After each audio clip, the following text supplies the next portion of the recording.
Twitter a été racheté par Elon Musk et c'est un événement qui a défrayé la chronique pendant des jours. Un événement économique, numérique et politique, c'est le rachat de Twitter par Elon Musk, l'homme le plus riche du monde. Il s'apprête donc à racheter Twitter pour près de 44 milliards de dollars. Alors on pourrait se dire que c'est un événement de la tech, un tremblement de terre pour la Silicon Valley, mais que nous, citoyens français, ça ne nous concerne pas vraiment. Seulement à Blast, on considère au contraire que c'est un rachat à prendre au sérieux, car il pourrait affecter nos vies et nos démocraties, même en Europe. Signe qui pourrait nous mettre la puce à l'oreille, ce rachat a fait sauter de joie les dirigeants de la droite conservatrice aux États-Unis, ceux qui sont plutôt tendance Donald Trump, ou encore des figures de notre extrême droite à nous, en France, comme Florian Philippot. Magnifique. Effectivement, la liberté d'expression, c'est pas simplement entendre ce qui vous fait plaisir, c'est aussi entendre ce qui ne vous fait pas plaisir, voir ce qui vous critique. Alors, quelles pourraient être les conséquences de cette transaction sur nos vies ? Faut-il s'en inquiéter ? Comment s'en prémunir ? Et surtout, n'est-ce pas l'occasion de remettre sur la table le problème plus large que la structure économique des réseaux sociaux pose à nos démocraties ? Réponse tout de suite dans cette nouvelle émission pour Blast.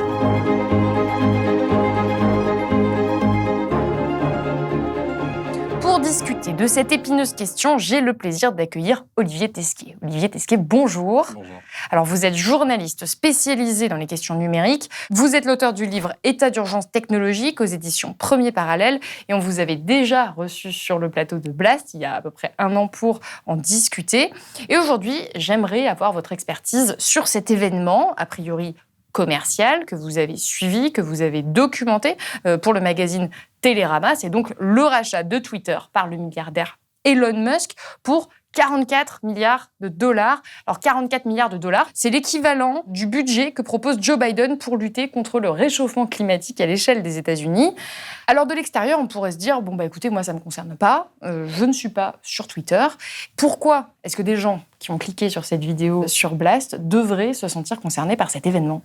Alors ça, je regardais des chiffres avant de venir. Alors on connaît à peu près le nombre d'utilisateurs de Twitter. En tout, il y a grosso modo un peu plus de 400 millions d'utilisateurs recensés. Alors tous ne sont pas monétisables, donc ne sont pas considérés comme des utilisateurs vraiment actifs. Et je crois qu'en gros, un Français sur 6 a un compte. Après, de là à dire qu'il y a autant de gens que ça qui se servent de leur compte Twitter de manière quotidienne, on en est peut-être très loin. Mais ça veut dire que les 5 autres, a priori, en n'ont pas grand-chose à faire. Après, ce qu'il faut voir, c'est que Twitter, c'est le lieu où sont les responsables politiques, c'est le lieu où sont les médias, c'est le lieu où sont les représentants de la société civile. Et on voit bien qu'en fait, ça fait des années que c'est devenu le lieu de la conversation publique. Alors, pour le meilleur et puis parfois pour le pire. Parfois, c'est très éruptif, parfois, c'est très polarisé. Mais c'est la chambre d'écho des spasmes qui secouent un peu la société. C'est là que naissent et que meurent parfois tout un tas de sujets de débat, de sujets de polémique aussi, là encore pour le meilleur et pour le pire. Ce que vous dites, je me permets de rebondir là-dessus pour rappeler qu'on avait déjà fait une émission avec le journaliste Samuel Laurent au Monde qui avait vraiment documenté le fait qu'aujourd'hui, notre vie démocratique se jouait en partie sur Twitter, justement parce que, comme vous le soulignez, une très grande partie des journalistes et des politiques sont dessus et que la vie médiatique, parfois, puise ses idées sur Twitter. J'aimerais qu'on revienne un petit peu sur qui est Elon Musk. Parce qu'avant de faire cette émission, je le connaissais de nom, mais je ne savais pas bien qui était ce personnage. Alors, c'est un personnage un peu fantasque, issu d'une famille aisée, qui a fait fortune grâce à l'une des premières banques en ligne, puis par le rachat de PayPal. Aujourd'hui, on dit que c'est l'homme le plus riche du monde. Il possède l'entreprise Tesla, l'entreprise SpaceX, qui produit des fusées notamment. Et le moins qu'on puisse dire, c'est qu'il a un petit peu la folie des grandeurs. The alternative is to become a spacefaring civilization and a multi-planet species, which I hope you would agree that is the right way to go. Yes?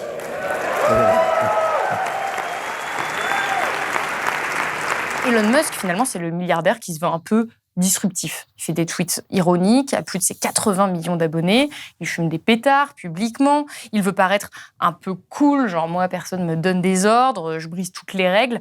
Et alors là, quand il rachète Twitter, de l'extérieur, on peut se dire c'est finalement un énième caprice ou un hobby. Mais pour vous, c'est au-delà de ça, c'est un projet politique ? C'est un projet politique parce qu'en fait, il le dit lui-même finalement. C'est-à-dire que après avoir voulu révolutionner le monde des transports avec Tesla, après avoir voulu révolutionner et en partie réussi la conquête spatiale avec SpaceX, maintenant il veut investir le champ de la liberté d'expression. Le problème, c'est que Elon Musk est un peu l'antithèse absolue de Mark Zuckerberg. Il est très exubérant, il donne des noms d'exoplanètes à ses enfants, il déboule pour inaugurer des usines géantes dans un cabriolet avec un Stetson. Enfin, il a ce truc très show-off, très américain, quand bien même il est d'origine sud-africaine. Mais là, il insiste vraiment lourdement sur le fait qu'il veut sanctuariser la liberté d'expression. Le problème, c'est que ça a beau être l'antithèse de Mark Zuckerberg, qui partage un point commun avec le fondateur de Facebook, qui est qu'ils ont un peu la même vision des choses, ou en tout cas la vision des choses du Mark Zuckerberg d'il y a 10 ou 15 ans, c'est « aller vite et casser des choses ». Move fast and break things, qui était le slogan de Facebook à l'époque. Le problème, c'est que la liberté d'expression, dans des démocraties, et dans des démocraties dont les institutions sont parfois quand même dans un état de fragilité assez inquiétant, on y va avec des pincettes, on fait de la dentelle, et on n'y va pas au char d'assaut. Or, Elon Musk, il est plutôt char d'assaut. Et donc, dans ces conditions-là, ça nécessite effectivement une vigilance particulière, d'autant plus que ce fameux défenseur de la liberté d'expression est peut-être pas exactement celui qu'on croit. J'aimerais qu'on puisse se faire une idée de à quoi pourrait ressembler Twitter sous la direction d'Elon Musk, parce qu'aujourd'hui, pour quand même utiliser beaucoup Twitter, je remarque qu'il n'y a pas beaucoup de modération. C'est déjà un espace de très grande liberté et il me semble que par rapport aux autres réseaux sociaux, c'est sûrement un de ceux où on peut le plus avoir des propos choquants, voire insultants sans se faire restreindre. Qu'est-ce qui pourrait changer ? Comment ça pourrait être encore plus libre ? Alors c'est vrai qu'il y a beaucoup de commentaires qui sont faits depuis le début de la semaine pour essayer de savoir à quoi ça pourrait ressembler. Et il faut le dire, et vous venez de le dire, que la modération sur Twitter aujourd'hui, elle est loin d'être très efficace. Elle est très perfectible. Il y a des discours de haine qui continuent de proliférer. Il y a de la désinformation qui continue de proliférer aussi. Donc c'est pas du tout un espace pacifié, sanctuarisé. C'est un peu moins pire que ce que ça a pu être il y a quelques années. Il y a eu évidemment des cas très emblématiques qui ont d'ailleurs soulevé des questions, savoir est-ce que c'était à Twitter de virer Donald Trump de sa plateforme ? Est-ce qu'il doit appartenir à des entreprises privées de décider qui peut prendre part à cette discussion collective, a fortiori quand c'est des chefs d'État ou des personnalités politiques. Oui, parce qu'il faut quand même rappeler que Donald Trump, c'était un acteur majeur de la démocratie, entre guillemets, dans le sens où c'est un homme politique de premier plan. C'était le chef d'État de la première puissance mondiale. Donc, et qui s'exprimait principalement sur Twitter, y compris pour annoncer des actions diplomatiques, y compris pour annoncer qu'il avait lancé une roquette ou un missile sur l'Iran à l'époque, pour annoncer des choses de premier plan. Pourquoi est-ce que ça aurait pu être considéré comme problématique, le fait que Twitter soit intervenu ? Alors, il y a eu une pression très très forte, c'est-à-dire que quand après cette prise manquée du Capitole en janvier 2021, Twitter et les autres plateformes d'ailleurs ont fini par excommunier Donald Trump, beaucoup de gens, aux États-Unis notamment, mais pas que, réclamaient des actions fortes, parce que on voyait bien qu'il était en train de se dessiner outre-Atlantique un climat pré-insurrectionnel qui nécessitait que les plateformes prennent leurs responsabilités. Le problème, c'est que les plateformes sont des entreprises privées avec des conditions générales d'utilisation. Alors, elles sont soumises à un droit, en l'occurrence le droit américain, mais enfin, c'est quand même elles qui rendent les arbitrages. Et je fais partie de ceux qui pensent que dans une démocratie fonctionnelle, c'est pas à ces entreprises-là de décider qui doit ou non prendre la parole. Idéalement, ça devrait être un juge, par exemple, qui, après un examen contradictoire, décide si, oui ou non, telle ou telle personne peut rester. Donc là, c'est ce qui s'est passé, c'est que Twitter a remplacé l'État. Voilà, Twitter a remplacé, mais parce que c'est un mouvement qui est à l'œuvre depuis assez longtemps, c'est-à-dire que ça fait maintenant une petite dizaine d'années que les plateformes sont en train de prendre un poids politique considérable, que les États s'en inquiètent, que les États tentent de réguler, mais que dans le même temps, ils délèguent tout un tas de fonctions qui, a priori, sont des fonctions régaliennes à ces mêmes plateformes, en leur demandant de retirer des contenus de plus en plus rapidement. On l'a vu, par exemple, avec la loi Avia, qui a été largement censurée par le Conseil constitutionnel, et qui consiste à leur dire, écoutez, en fait, faites jouer un rôle de police privée. Ce qui revient à leur donner encore plus de pouvoir. Elon Musk, lui, sa position là-dessus, c'est de dire je veux pas faire la police, je pense qu'on devrait supprimer le moins de contenu possible, et donc on a le sentiment qu'il voudrait nous ramener à une époque pas si lointaine où la parole sur Twitter était encore plus libre ou encore plus toxique, ça dépend de quel point de vue on se place, qu'elle ne l'est aujourd'hui. Alors, donc pour l'instant, il y a beaucoup d'effets d'annonce sur ce qu'il pourrait faire de Twitter, mais ce à quoi je me tiens pour l'instant, c'est ses déclarations sur sa définition de la liberté d'expression. Et je voyais, alors il fait plusieurs tweets là depuis le début de la semaine pour essayer de rassurer les uns les autres, de clarifier un peu son propos. Et il en a fait un cette nuit qui me semblait pour le coup très bien résumer sa vision des choses, où il disait « Je pense que Twitter doit être politiquement neutre », ce qui correspond d'ailleurs à son positionnement politique à lui, hein, c'est-à-dire que c'est quelqu'un qui est indépendant, il n'est pas affilié à un parti politique, c'est politiquement neutre. Ici, à Blast, on estime que tout est politique et que rien n'est jamais politiquement neutre. Et du coup, la suite du message était « Twitter devrait être politiquement neutre », c'est-à-dire que Twitter devrait frustrer, on va dire ça comme ça, aussi bien l'extrême droite que l'extrême gauche, c'est-à-dire vraiment tout ramener un peu vers le centre, mais c'est un faux centre qu'il est en train de créer. Parce que si vous dites « je veux frustrer l'extrême gauche comme l'extrême droite », aujourd'hui, on voit la structuration du discours politique, tout un tas de mouvements progressistes, de justice sociale, qui sont considérés comme des mouvements d'extrême gauche. Donc, si je le prends au mot, ça veut dire renvoyer, par exemple, les racistes et les antiracistes dos à dos, ce qui revient à renvoyer les victimes et leurs agresseurs dos à dos. Et en fait, ça traduit la pensée un peu profonde d'Elon Musk. Alors, on dit il est libertarien, parce que c'est vrai que c'est un peu ce terme fourre-tout dans lequel on retrouve finalement un bon nombre de dirigeants de la Silicon Valley, qui a un courant de pensée qui est très minoritaire dans la société américaine, mais qui est surreprésenté dans la Silicon Valley, et qui, grosso modo, conjugue à la fois un ultralibéralisme et une vision très individualiste des libertés fondamentales. Vision très individualiste des libertés fondamentales, selon laquelle on serait tous, finalement, équipés des mêmes armes, et ensuite, une fois qu'on a tous ces mêmes armes, c'est Battle Royale, et c'est que le meilleur gagne. Sauf qu'on voit bien que pour structurer un débat démocratique un peu sain, il y a des paroles qu'il faut protéger, et il y a des paroles qu'il faut peut-être interdire. Alors, vous évoquiez justement les tweets d'Elon Musk qui en dirait long sur sa pensée. En faisant mes recherches pour cette émission, je suis retombée sur plusieurs tweets d'Elon Musk qui aime beaucoup Twitter depuis des années. On ne découvre pas son intérêt pour ce réseau social. Et alors, il avait comparé Justin Trudeau à Adolf Hitler, donc le président du Canada, Adolf Hitler. Il avait aussi traité sans aucune raison un spéléologue britannique de pédophile, où il a encore déclaré l'année dernière qu'au moins 50% de ses tweets sont rédigés sur le trône, donc un humour un petit peu graveleux. Ou encore, au début de la guerre en Ukraine, très récemment, il a déclaré « Je défie Vladimir Poutine dans un combat d'homme à homme. L'enjeu est l'Ukraine ». Donc, c'est des tweets qui ont fait polémique. C'est des tweets qui lui ont même valu parfois des procès en diffamation. Pour vous, ça en dit long sur sa conception du réseau ?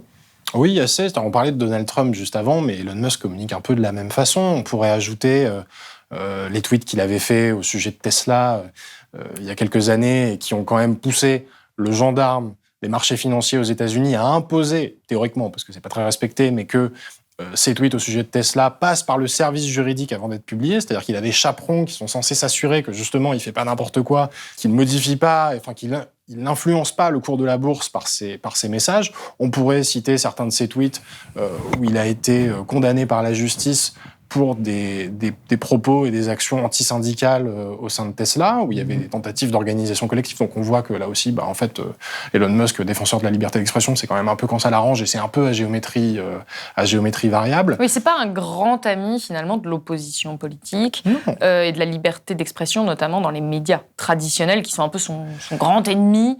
Il avait vivement attaqué des journalistes ad hominem ou certains médias comme Reuters ou CNBC, et qu'il a porté atteinte, en fait. En tout cas, il a critiqué vivement, publiquement, le rôle des médias traditionnels, ce qui est étonnant pour un ami de la liberté d'expression. Il passe son temps à répondre aux gens sur Twitter, là, depuis le début de la semaine, alors que les clauses du contrat, on va dire, en tout cas du deal, telles qu'elles ont été rédigées sur l'acquisition de Twitter, il est écrit noir sur blanc qu'il peut s'exprimer sur Twitter au sujet de cette acquisition et qu'il ne doit pas dénigrer Twitter ou ses représentants.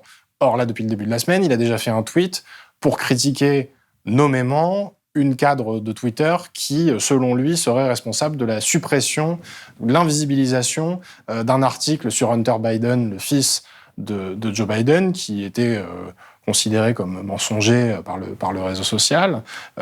Et donc, il a ciblé immédiatement cette personne qui, évidemment, s'est retrouvée ensuite visée par une campagne de harcèlement, comme ça arrive assez souvent. Donc en fait, sa définition de la liberté d'expression, quand bien même lui se présente comme indépendant, comme n'ayant pas d'appartenance, que ce soit au Parti démocrate ou au Parti républicain, elle fait le jeu de tous ceux qui pensent que la liberté d'expression devrait être aujourd'hui le champ de bataille d'une espèce de guerre culturelle entre, d'un côté, des bien-pensants et les tenants d'une parole libre et éclairée. Et d'ailleurs, à ne pas manquer, c'est exactement tous ceux qui se sont réjouis depuis le début de la semaine qu'Elon Musk rachète Twitter. C'est-à-dire, c'est les républicains les plus à droite aux États-Unis, ce sont les représentants d'extrême droite chez nous, ce sont les représentants d'extrême droite dans d'autres pays. Aujourd'hui, les mouvements d'extrême droite réussissent plutôt mieux que les autres sur les réseaux sociaux parce que les réseaux sociaux offrent une prime à cette parole polarisante. Je pense toujours à cette phrase de Steve Bannon, qui a été l'un des artisans de la victoire de Donald Trump et qui a été l'un de ses éphémères conseillers, parce qu'il y en avait quand même beaucoup, ils ont été virés les uns après les autres. Et la politique de Steve Bannon, qui a essayé d'ailleurs de l'importer en Europe, en se rapprochant du camp du Brexit, en se rapprochant de Viktor Orban, en se rapprochant de Marine Le Pen, avec des succès assez mitigés, on va dire. Lui, sa politique, je pense que c'est toujours sa politique d'ailleurs, c'est inonder la zone de merde. Voilà. Steve Bannon veut inonder la zone de merde. Et donc, quand vous avez un Elon Musk qui prend le contrôle de Twitter, tous les gens qui pensent un peu comme Steve Bannon se disent « Super, on va pouvoir faire exactement ça et on va pouvoir partir en guerre contre, ici, les islamo-gauchistes, là, maintenant on dit les wokistes, voilà, toutes ces dénominations, toutes ces espèces d'anathèmes qu'on se lance les uns les autres et qui contribuent à polariser ce débat public, mais à combattre aussi avec les mots de l'ennemi, quelque part. » Et pour que les gens qui nous regardent comprennent la complexité, les tenants et les aboutissants de ce rachat-là, j'aimerais préciser que alors vous dites, c'est un terrain d'expression fabuleux pour l'extrême droite, pour les réactionnaires, mais c'est aussi un terrain d'expression pour des médias comme Blast, qui ne pourraient pas forcément exister à la télévision, dans des médias traditionnels. Et pour nous, c'est un vecteur de diffusion. On n'est pas né sur Twitter, on n'existe pas uniquement sur Twitter, mais ça nous permet d'élargir notre public. Ça nous permet aussi de donner de la visibilité à des idées, notamment de l'écologie, dont on parle beaucoup ici. Et si ça venait à être régulé de manière excessive, ça pourrait aussi desservir la démocratie. Bien sûr. Il faut être extrêmement vigilant sur l'endroit où on place le curseur, parce que là, on est un peu en train de faire le procès à charge des réseaux sociaux, mais il faut aussi dire qu'il y a eu plein de choses fabuleuses ou plein d'avancées démocratiques. Alors bon, parfois, elles ont peut-être été un peu, on va dire, arrangées ou un peu béatifiées exagérément. Je pense par exemple au rôle qu'ont joué les réseaux sociaux dans les printemps arabes au tournant des années 2010, mais où il y a eu quand même un vrai rôle. Ça a joué un vrai rôle d'organisation. Et aujourd'hui, on voit un certain nombre de mouvements sociaux qui s'appuient beaucoup sur le pouvoir des réseaux. Aujourd'hui, si en France, on parle autant des violences policières et que c'est devenu un vrai sujet politique, c'est parce qu'il y a les réseaux sociaux et qu'il y a des gens qui ont posté des vidéos. Il n'y aurait pas eu d'affaire Benalla sans les réseaux sociaux. Donc évidemment, c'est pour ça que je disais c'est une chambre d'écho des spasmes qui secouent la société. Parfois, ça peut être des spasmes tout à fait salvateurs. Ça peut être des sujets dont il faut discuter. Et puis parfois, ça peut être des passions et des affects un peu plus tristes. Et alors, la question qui émerge finalement de cette discussion, c'est celle du rôle des États face à la puissance des GAFAM. Et en Europe, il y a justement des règles qui sont en train d'être mises en place, notamment des règles de l'Union européenne, le DSA qui s'appliquera dans quelques mois et qui met à jour la directive dite e-commerce qui était née il y a 20 ans, quand les géants de la tech à l'époque étaient vraiment embryonnaires, comme Facebook ou Amazon. Et l'objectif, donc, c'est de mettre fin aux zones de non-droit et aux abus sur Internet, tout en défendant mieux les droits des utilisateurs. Et logiquement, le projet d'Elon Musk va se heurter à ces règles européennes. Selon vous, comment est-ce que ça va se passer ? Est-ce que Elon Musk va être obligé de respecter le droit européen ou est-ce que finalement on sera peut-être trop faible face à ce réseau ? Alors en étant un peu maximaliste, en faisant un petit exercice de pensée, ça va être assez intéressant à observer. On a vu Thierry Breton, commissaire européen, qui s'est exprimé en disant, en tapant sur l'épaule un peu d'Elon Musk, en disant coucou, en fait, vous n'allez pas pouvoir faire n'importe quoi parce que le Digital Services Act, le DSA, au lendemain, je crois, de ces oui, c'est-à-dire qu'il a été adopté le week-end dernier, dans la nuit de samedi à dimanche. Donc c'est vraiment une concomitance de temps assez incroyable. Et ce DSA impose à toutes les plateformes, à tous les acteurs d'Internet, et alors particulièrement aux très grandes plateformes de plus de 45 millions d'utilisateurs, un certain nombre de règles, un certain nombre de principes de responsabilité pour lutter à la fois contre tout ce qui serait des contenus illégaux, Et puis aussi tout un volet sur les produits contrefaits, tout ce qui pourrait être assez dangereux, etc. Le problème, c'est que sur les contenus illégaux, il y a des choses qui sont évidemment illégales. Un appel au meurtre, la pédopornographie. Bon, voilà. Là, vous savez que la ligne au sol est très très claire. Si on prend les discours de haine, par exemple, on voit que la définition, l'interprétation, elle n'est pas la même. Elle n'est pas la même en droit français, elle n'est pas la même dans d'autres pays de l'Union européenne. Elle n'est pas clairement définie dans le DSA, mais c'est vrai que l'impression qu'on a depuis des années, c'est que l'Union européenne essaie de fixer des règles. Alors, elle est assez motrice, finalement, l'Union européenne. Elle influence même certains législateurs aux États-Unis. Quand on a voté le RGPD, il y a des législateurs américains qui se sont dit, mais en fait, on devrait faire la même chose. On n'a pas de loi pour protéger les données personnelles, ou alors parfois c'est très lacunaire. On n'a pas de loi au niveau fédéral. Donc, il faut qu'on avance là-dessus. Là, quand on vote le DSA, pareil, il y a des responsables politiques qui applaudissent des deux mains aux États-Unis et qui se disent qu'ils devraient faire la même chose. Mais là, on a l'impression que c'est un peu le dernier truc qui nous reste pour être protégé. En fait, c'est le droit européen. on est toujours dans la réaction. C'est-à-dire qu'on a ce modèle économique des plateformes contre lequel on a l'impression de ne pas pouvoir grand-chose, dont la toxicité a été documentée 1000 fois. C'est-à-dire que quand on prend l'exemple de Mark Zuckerberg, je voyais des gens hier qui disaient « mais oh là là, on tombe sur ce pauvre Elon Musk », alors que ça ne semble déranger personne que Mark Zuckerberg détienne Facebook. Alors, ils n'ont quand même pas dû suivre ce qui s'est passé depuis une dizaine d'années. C'est-à-dire que Mark Zuckerberg, il y a des milliers de journalistes, de chercheurs, de lanceurs d'alerte qui ont montré toute la toxicité du modèle économique de Facebook. La dernière en date étant Frances Haugen, cette lanceuse d'alerte qui a été très, très médiatisée. Donc on a l'impression que comme on ne peut pas modifier, chambouler le modèle économique de ces plateformes, qui semble quand même un peu pourri dès le départ, on en revient à traiter les effets.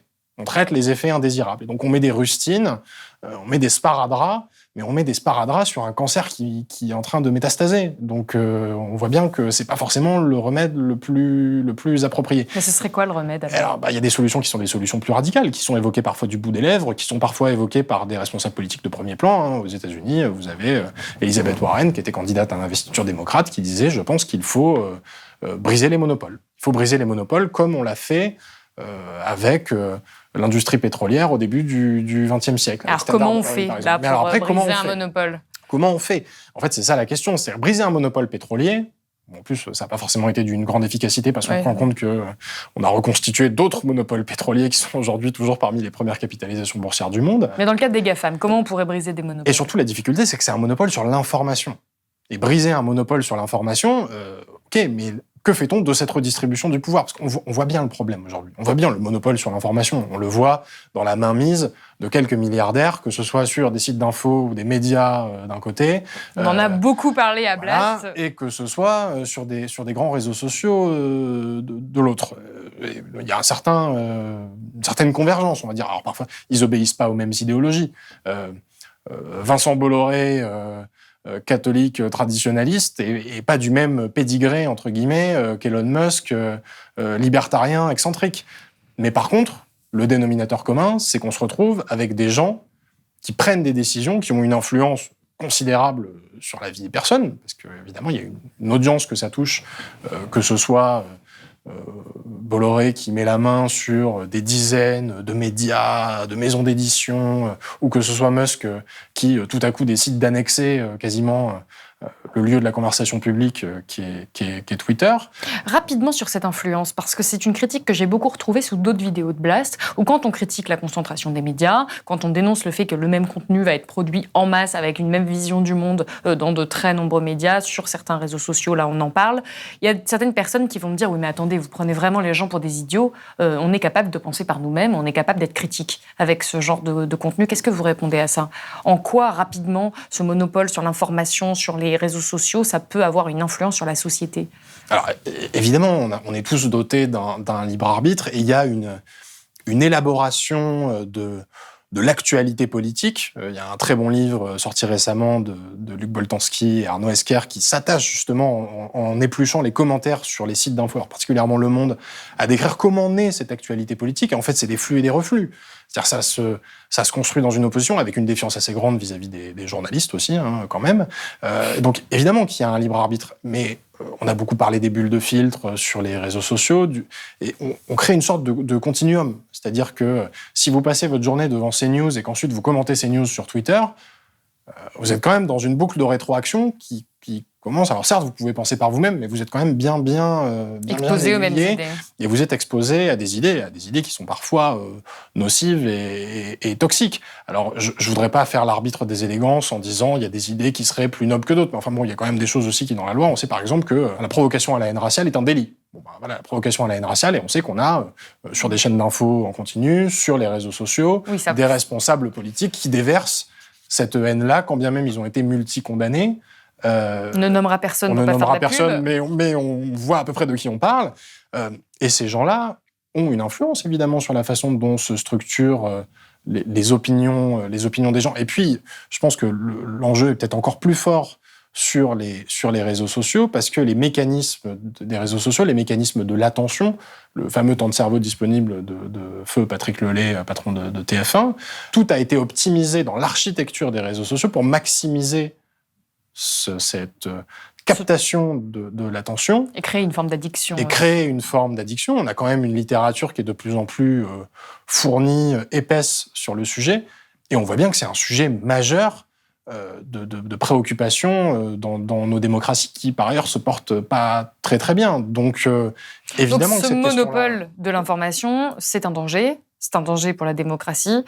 Comment on le régule, finalement, c'est une conversation collective à avoir démocratique très très importante. Mais en attendant, là, elle a quand même... Alors, elle a un peu lieu, on le voit dans les médias, on en a parlé. Il y a effectivement des décisions à échelle européenne qui sont prises, mais on a l'impression, vous le disiez, que c'est toujours en réaction, qu'on est un peu à la traîne, que la concentration des médias, des réseaux sociaux se poursuit.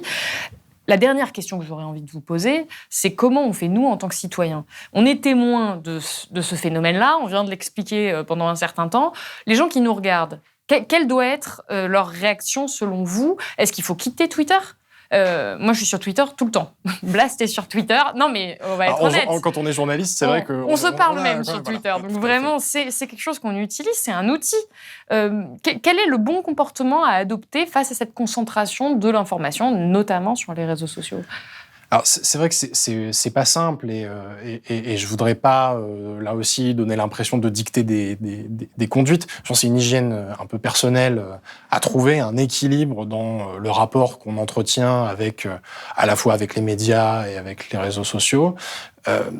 Il faut réussir à trouver ce point d'équilibre pour à la fois prendre part à cette discussion collective qui, parfois, a plein d'aspects formidables. Alors bon, nous, on est journalistes, il y a peut-être un effet de loupe un peu sur Twitter, mais moi, je vois plein de sujets naître, d'interlocuteurs apparaître, plein de choses intéressantes qui se passent, plein de choses qui sont nutritives intellectuellement.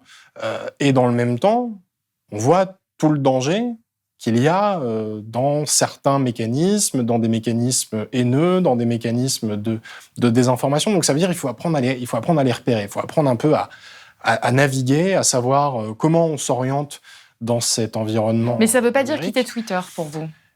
Parce qu'il y a des personnalités qui, suite à ce rachat, ont dit « mais moi je pars ». Des personnalités, des gros comptes avec parfois des millions d'abonnés. Ouais, alors d'ailleurs, c'est assez frappant de voir, je voyais passer, alors ça pourrait sembler très anecdotique, en plus dit comme ça, mais je crois que c'était un papier de NBC hier où le journaliste expliquait que des centaines de milliers de followers, de personnalités publiques, de Katy Perry, de Taylor Swift, ou alors de personnalités démocrates comme Barack Obama par exemple, avaient quitté Twitter, et que parallèlement, des comptes de personnalités plutôt classées à l'extrême droite, Jair Bolsonaro, Marjorie Taylor Greene, qui est la parlementaire la plus effrayante aux États-Unis, eux en avaient gagné aussi des centaines de milliers, et Twitter disait, mais en fait, a priori, c'est authentique, c'est pas des bots, donc c'est un phénomène c'est quelque politique. chose d'assez organique. Donc il y a un phénomène politique, c'est-à-dire on revient à cette idée que les réseaux sociaux sont à la fois le lieu de la discussion publique, politique, la fameuse place de village dont parle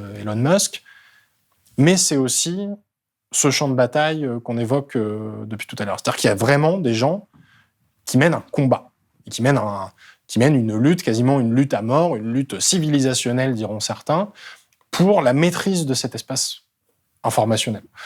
Alors, on en parle beaucoup en ce moment, par exemple, quand on parle de la stratégie de la Russie dans les médias ou sur Internet. En fait, ce qui se joue avec certaines mouvances conservatrices et réactionnaires en Europe ou aux États-Unis, c'est exactement du même ordre. C'est occuper l'espace. J'en reviens toujours à cette idée de Steve Bannon et d'inonder la zone de merde. Donc, il faut réussir à, tant que faire se peut, naviguer au milieu de cet océan de caca. C'est le mot de la fin. Merci beaucoup. Merci Olivier Tesquier d'avoir été avec nous. C'est la fin de cette émission. Vous l'aurez compris, le rachat de Twitter n'est pas une transaction financière comme une autre. C'est un événement inquiétant pour la liberté d'expression et pour notre santé démocratique qui pose des questions plus larges sur le rôle des États par rapport aux réseaux sociaux. Paradoxe ultime, c'est grâce aux réseaux sociaux notamment que Blast peut exister. Alors si vous avez trouvé cette émission intéressante, n'hésitez pas à la partager sur les différents réseaux, y compris sur Twitter. Et oui, que voulez-vous, nous sommes pétris de contradictions.